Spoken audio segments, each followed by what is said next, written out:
La culture est la seule chose qui nous reste lorsqu'on a tout oublié. Aussi banal que peut paraître cette assertion, ces quelques mots évoquent implicitement ou explicitement, c'est selon, le rôle primordial que joue ce secteur dans une société. La société gabonaise jouissant d'une diversité culturelle à faire pâlir de jalousie plus d'un peuple dans le monde entier,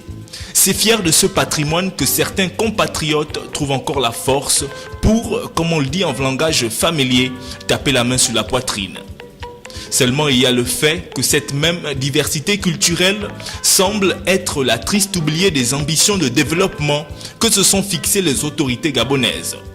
En tout cas, c'est ce qui transparaît de l'épluchure des 3 piliers, 28 programmes et 159 actions du plan stratégique Gabon émergent,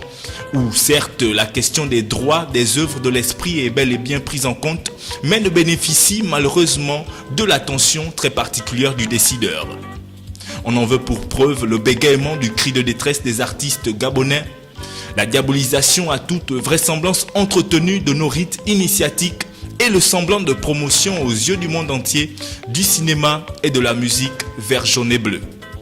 Le contexte port-gentillet étant un des plus particuliers du fait de la cohabitation sur ces terres de plusieurs groupes ethniques, créant de facto une sorte de Gabon en miniature. Ce ne sont pas les symptômes de ce que nous décrions aujourd'hui qui y manquent.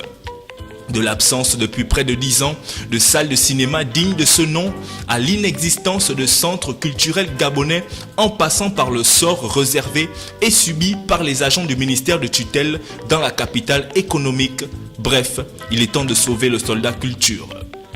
Alors que de plus en plus de langues vernaculaires disparaissent comme balayées par le tourbillon de la langue française, alors que de plus en plus d'enfants naissent, grandissent et meurent sans notion exacte et profonde de leur identité culturelle, alors que le Gabon fabrique de plus en plus d'incultes et ce, au nom d'une émancipation dite spirituo-matérielle, l'heure semble avoir sonné pour que chacun de nous, décideurs, exécutants et citoyens lambda, puissions nous regarder dans un miroir et accepter ce que nos yeux voient. En attendant donc que la récente entreprise du conseil municipal port-gentillet et le pétrolier Adax portent ses fruits, le banal espoir faisant vivre nous rappellera chaque jour que notre culture mérite de vivre, mieux de vendre notre pays.